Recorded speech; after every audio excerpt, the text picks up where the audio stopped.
ओम शांति। 23 जुलाई 2021 के ईश्वरीय महावाक्य। पहले सुनते हैं मुरली के मुख्य पॉइंट्स। बाबा ने कहा, तुमने प्रतिज्ञा की थी कि बाबा जब आप आएंगे तो हम आपके श्रीमत पर जरूर चलेंगे। तो बाप आए हुए हैं, उसने तुम बच्चों को त्रिकालदर्शी बनाया है। इसलिए सारा दिन इसी ख्याल में रहना चाहिए कि हम बाबा की श्रीमत पर चल अब उनके साथ घर जाएंगे। अभी वापस जाना है, इसलिए पुरुषार्थ कर पवित्र जरूर बनो। तुम्हें पवित्र बन सारे भारत को पवित्र बनाना है। जो करेंगे वह पाएंगे। जबकि बाबा आए हुए हैं तो बाप का मददगार बनना चाहिए। खुद ही अपनी परीक्षा लेनी है। देखना है हमारी कर्मेंद्रियां चलायमान तो नहीं होती। क्या हम काम को जीत सकते हैं? कर्मेंद्रियों में चलायमानी होना यह भी देह अभिमान है। भले मनसा में माया के तूफान आए, परंतु तुम्हें कोई विकर्म नहीं करना है। फिर कहा, निर्भय बनो। कहाँ भी जाओ सब कुछ साक्षी हो देखना है। कोई बात में डरना नहीं है। लास्ट में बाबा ने कहा, अभी तुम बच्चे ब्रह्मा मुखवंशावली ब्राह्मण बने हो। ब्राह्मण बने बिगर अर्थात प्रजापिता ब्रह्मा का बच्चा बने बिगर शिव बाबा से वर्षा मिल नहीं सकता। तुम्हें निश्चय होना चाहिए, हम इस भारत को श्रेष्ठाचारी जरूर बनाएंगे, तभी तो भ्रष्टाचारी दुनिया का विनाश होगा। अब सुनते हैं महावाक्यों को विस्तार से। मुरली का सार। मीठे बच्चे, तुम्हें अपना चिंतन करना है, दूसरे का नहीं, क्योंकि ड्रामा अनुसार जो करेगा वह पाएगा। प्रश्न, त्रिकालदर्शी बनने से आत्मा को कौन सी स्मृति आई है? उत्तर, आत्मा को स्मृति आई, हम असल मूल वतन के निवासी इस ड्रामा में पार्ट बजाने आए हैं। हमने मुख्य एक्टर बन 84 जन्मों का पार्ट बजाया। अभी बाप के सम्मुख है, फिर साथ में घर जाएंगे। पावन बनकर घर जाना है, फिर सुखधाम में आना है। यह सारा खेल भारत पर ही बना हुआ है। यह सारी स्मृति त्रिकालदर्शी बनने से आई। गीत, मरना तेरी गली में, जीना तेरी गली में। ओम शांति। यह गीत किसने गाया? बच्चों ने। क्यों कहते हैं बच्चे? बाबा, अभी तो आपके गले का ही हार बनना है। यह शरीर तो यहाँ ही छोड़ देना है। बच्चे जानते हैं शांति धाम व निर्वाण धाम में बाप और हम बच्चे आत्माएं रहते हैं। अब बाप घड़ी घड़ी कहते हैं, अपने को आत्मा निश्चय करो। तुम जानते हो हम आत्माएं बाप के साथ निर्वाण धाम में रहने वाले थे। फिर यह शरीर धारण कर 84 जन्मों का चक्र लगाया। बच्चे जानते हैं हम बरोबर परम धाम के निवासी हैं। अब फिर बाबा आए हैं। तुम बैठे हो, देखते हो बाबा सामने बैठे हैं। यहाँ है लौकिक शरीर के संबंध। हम असल आत्माएं थी, फिर लौकिक संबंध में सुख का और दुख का जीवन बिताया। अभी तुम आत्माएं त्रिकालदर्शी बनी हो। बाप भी तीनों कालों तीनों लोकों को जानने वाला है। तुम भी जानते हो नंबरवार पुरुषार्थ अनुसार। पढ़ाई की याद तो रहनी चाहिए ना। बाबा ने समझाया है, तुम मूल वतन में रहने वाले हो। अभी तुम त्रिकालदर्शी बने हो। तुम जानते हो इस ड्रामा के हम मुख्य एक्टर्स हैं। सारे ड्रामा का नॉलेज अभी तुम्हारी बुद्धि में है। स्मृति आई है, हम आधा कल्प सुख धाम में रहते हैं। वहाँ रावण होता नहीं। हम आत्माएं पूरे 84 जन्मों का चक्र लगाती हैं। अभी बाप सम्मुख बैठे हैं। आपकी श्रीमत पर चल, हम आपके साथ चलेंगे। जितना हो सके आपको याद करेंगे। तुम बच्चों को सारा दिन यही ख्याल में रहना चाहिए, जबकि त्रिकालदर्शी बने हो। ऊंच ते ऊंच है भगवान, उनके साथ तुम बच्चे भी उच्च ते उच्च रहने वाले हो। अभी तुम बच्चों को घर की याद आई है। हम पवित्र बन अपने परम धाम घर जाएंगे। बाप शिव की पूजा होती है तो शालिग्रामों की भी पूजा होती है। बाप ही आकर आत्माओं को पावन बनाते हैं। आत्माओं को पवित्र बनाने वाला एक ही बाप है और कोई बना न सके। अभी तुम सारे ड्रामा के खेल को जान चुके हो, समझते हो भारत पर ही खेल बना हुआ है। तो अब तुम बच्चों को बाप सम्मुख बैठ समझाते हैं। हर एक जीव की आत्मा जानती है बाबा ज्ञान का सागर है। उसको भक्ति मार्ग में बुलाते आए हैं और प्रतिज्ञा करते आए हैं, बाबा आप जब आएंगे तो जरूर हम आपकी मत पर चलेंगे। यह कोई लौकिक संबंधी की बात नहीं। तुमको देही अभिमानी बन यह ख्याल रखना है कि हमको एक बेहद के बाप की श्रीमत पर चलना है, उनका ही मानना है। वह तो बहुत सहज समझाते हैं। तुम्हारा अब तीसरा नेत्र ज्ञान का खुल गया है। यह ज्ञान तुमको यहाँ है। मूल वतन में बाप और बच्चे रहते हैं, वहाँ यह किसको पता नहीं रहता। अभी तुम बच्चों को बाप अपना अंत देते हैं, वही ज्ञान का सागर है। और कोई सत्संगों में ऐसे नहीं कहेंगे कि बाबा हम आत्माओं को पढ़ाते हैं। यह तुम जानते हो। घड़ी घड़ी तुमको कहना पड़ता है देही अभिमानी बनो। आत्मा इस ड्रामा में एक्टर है, पार्ट बजाती है।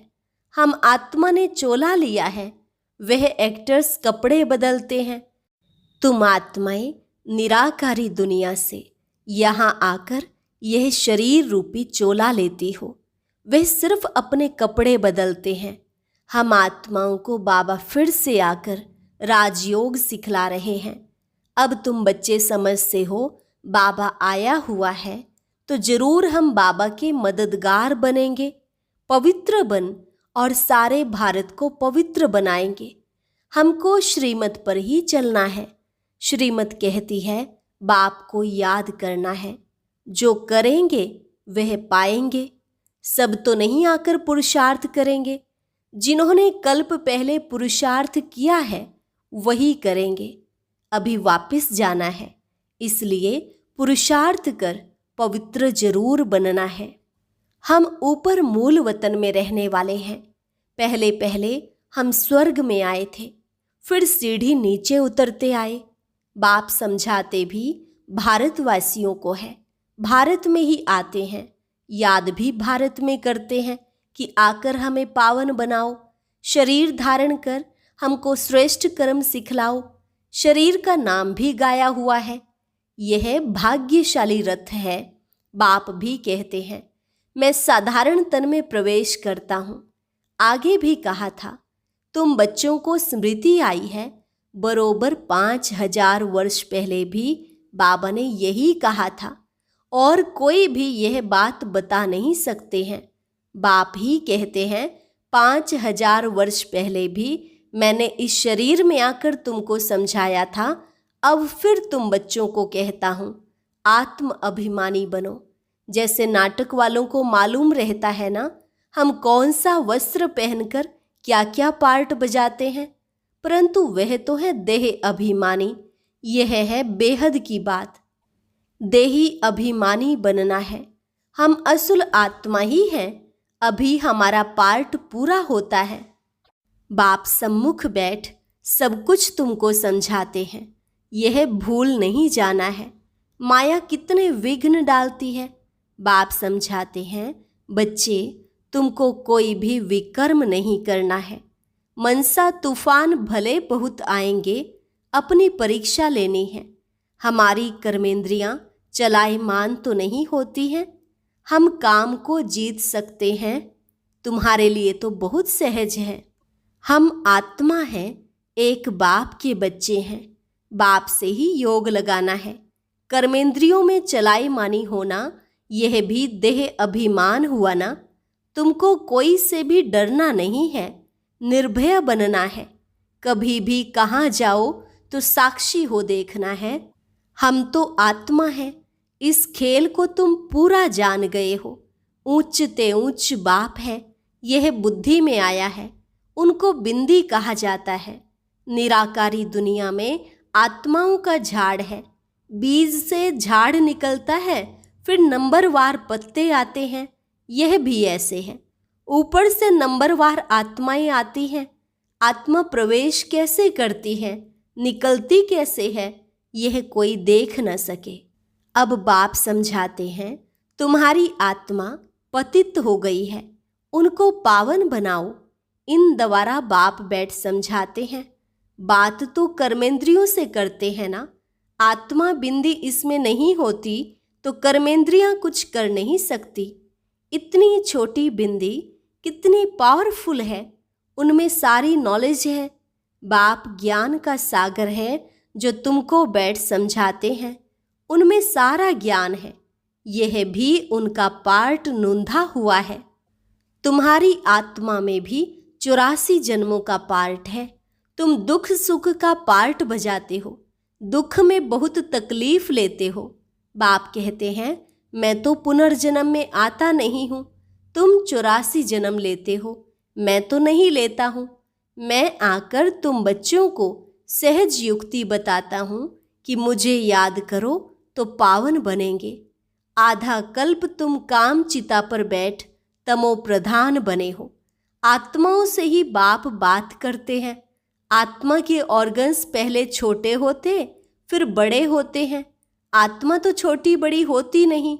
आत्मा ही कहती है, हे पतित पावन आओ। आत्मा बाप को पुकारती है। बाप कहते हैं, मैं कल्प कल्प आता हूँ तुम पतितों को पावन बनाने। अभी तुम जानते हो आत्मा कैसे आती जाती है। मनुष्य बहुत माथा मारते हैं, देखें आत्मा कैसे निकलती है, परंतु किसको पता नहीं पड़ता, क्योंकि यह है अति सूक्ष्म। छोटी सी आत्मा में कितना पार्ट है। जैसे बीज में सारा ज्ञान है, वह तो बीज है जड़। बड़का झाड़ होता है, उसका बीज कितना छोटा, उनसे झाड़ कितना बड़ा लंबा निकलता है। कलकत्ते वाले बड़का झाड़ कईयों ने देखा होगा, बहुत बड़ा झाड़ है। अब उनका फाउंडेशन सारा सड़ गया है, बाकी झाड़ खड़ा है। यह भी ऐसे है। देवता धर्म का फाउंडेशन है नहीं, झाड़ की भी अब जर्जरी भूत अवस्था है। यह भी तुम जानते हो। तब तो गवर्नमेंट को भी कहते हो कि हम इतने समय में दुनिया को पावन बनाकर दिखाएंगे। मनुष्य इन बातों को समझते नहीं। तुमको तो निश्चय है कि हम इस भारत को श्रेष्ठाचारी जरूर बनाएंगे, तब तो भ्रष्टाचारी दुनिया का विनाश होगा। यह जो चाहते हैं शांति हो जाए।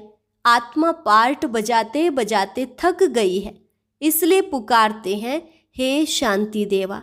यह थोड़े ही समझते हैं आत्मा शांत स्वरूप है, परंतु यहाँ आत्मा को कर्मेंद्रियों द्वारा कर्म तो जरूर करना ही है। शांति दो कहते हैं। यह किसको पता नहीं कि शांति धाम अलग है, सुख धाम अलग है। सुख धाम में बहुत थोड़े मनुष्य होते हैं, वह है ही पवित्र दुनिया। वहाँ शांति तो कोई मांगते नहीं। कर्म तो वहाँ भी करते हैं, परंतु वहाँ अशांति नहीं होती। जीवन मुक्ति धाम अथवा शांति धाम दोनों अलग हैं। सतयुग में जीव आत्माओं को सुख भी है तो शांति भी है, एवर हेल्दी वेल्दी रहते हैं। अभी तुम जानते हो स्वर्ग किसको कहते हैं। दुनिया में यह भी किसको पता नहीं कि स्वर्ग क्या है। यह लक्ष्मी नारायण बच्चे हैं ना, इन बच्चों को भी सुख किसने दिया? कोई तो सुख देने वाला है ना। क्या इन्हों का फिर राज्य आने वाला है? स्वर्ग जरूर फिर रिपीट होगा। स्वर्ग में जब होंगे तो वहाँ ऐसे नहीं कहेंगे कि नर्क फिर से रिपीट करेंगे। अभी कहते हो पवित्रता सुख शांति की नई दुनिया फिर से रिपीट होगी। यह तो पुरानी दुनिया दुख धाम है, इनको आयरन एज कहा जाता है। नई दुनिया भी तो थी ना, उनको स्वर्ग कहते हैं। यह ज्ञान तुम्हारी बुद्धि में ठहरा हुआ है। बरोबर हम फिर से देवी देवता बन रहे हैं। तुम्हारी एम ऑब्जेक्ट ही यह है। हम फिर से स्वर्ग की बादशाही लेते हैं। बेहद के बाप से वर्षा जरूर पाएंगे। यह अच्छी रीति याद करना है। हम आत्माएं वहाँ रहती हैं, फिर हम यहाँ आए हैं पार्ट बजाने। अब स्मृति मिली है 84 जन्म कैसे लेते हैं। बाप समझाते भी तुम ब्रह्मा मुख वंशावली ब्राह्मणों को है। ब्राह्मण बनने बिगर, प्रजापिता ब्रह्मा का बच्चा बनने बिगर शिव बाबा से वर्षा कैसे लेंगे। प्रजापिता ब्रह्मा तो मशहूर है ना। ब्रह्मा द्वारा नई दुनिया की स्थापना करते हैं, तो नई दुनिया का राज्य भी जरूर उन्हों को मिला होगा। 5000 वर्ष पहले भी ब्रह्मा द्वारा विष्णुपुरी की स्थापना की थी। अब फिर रिपीट होगा। उसके लिए तुम तैयारी कर रहे हो। कई बच्चे पूछते हैं ड्रामा को बड़ा माने व पुरुषार्थ को बड़ा माने। समझाया जाता है पुरुषार्थ तो जरूर करना ही है। पुरुषार्थ बिगर प्रारब्ध कैसे मिलेगी। पूरा पुरुषार्थ करना है। कोई अच्छी रीति पुरुषार्थ करते हैं तो समझाया जाता है ड्रामा अनुसार इनका पुरुषार्थ अच्छा चलता है, पद भी अच्छा पाएंगे। उनका पुरुषार्थ बहुत तीव्र चलता है, फिर चलते चलते कोई का कम पद भी हो जाता है। ब्राह्मणियाँ जानती हैं, ब्राह्मणियों के पास आने वाले भी जानते हैं फलाना बहुत अच्छा चलता था, आजकल आते नहीं हैं। कहते हैं हमारी बुद्धि में पता नहीं क्यों नहीं बैठता है। बाबा को हम याद ही नहीं कर सकते हैं। बस हम नहीं चल सकेंगे, बड़ी मंजिल है, ऐसे ऐसे लिख देते हैं। मूल बात है ही निर्विकारी बनना। विकारों को छोड़ना बड़ा मुश्किल है। तुम जानते हो ड्रामा अनुसार कल्प पहले मिसल इनकी ऐसी अवस्था चली आ रही है। अच्छा, मीठे मीठे सिक्की लधे बच्चों प्रति माता पिता बाप दादा का याद प्यार और गुड मॉर्निंग। रूहानी बाप की रूहानी बच्चों को नमस्ते। रूहानी बच्चों की रूहानी बाप दादा को नमस्ते नमस्ते, गुड मॉर्निंग। धारणा के लिए मुख्य सार। पहली पॉइंट, इस बेहद के खेल को साक्षी हो देखना है।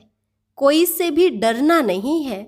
निर्भय बनने के लिए मैं आत्मा हूँ, यह पाठ पक्का करना है। दूसरी पॉइंट, अपनी जांच करके स्वयं की परीक्षा लेनी है कि कोई भी कर्मेंद्रिय चलायमान तो नहीं होती है। काम विकार पर विजय पाई है।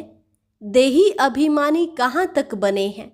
वरदान, कंबाइंड स्वरूप की स्मृति और पोजीशन के नशे द्वारा कल्प कल्प के अधिकारी भव।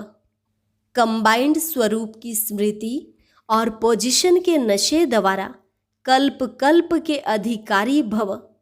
मैं और मेरा बाबा इस स्मृति में कंबाइंड रहो तथा यह श्रेष्ठ पोजीशन सदा स्मृति में रहे कि हम आज ब्राह्मण हैं, कल देवता बनेंगे। हम सो हम का मंत्र सदा याद रहे तो इस नशे और खुशी में पुरानी दुनिया सहज भूल जाएगी। सदा यही खुमारी रहेगी कि हम ही कल्प कल्प की अधिकारी आत्मा है। हम ही थे, हम ही हैं और हम ही कल्प कल्प होंगे। स्लोगन, स्वयं का स्वयं ही टीचर बनो तो सर्व कमजोरियां स्वतः समाप्त हो जाएंगी। स्वयं का स्वयं ही टीचर बनो तो सर्व कमजोरियां स्वतः समाप्त हो जाएंगी। ओम शांति। और अभी सुनेंगे आज की अव्यक्त मुरली। इसके लिए ऊपर दिए गए बॉक्स को क्लिक करें।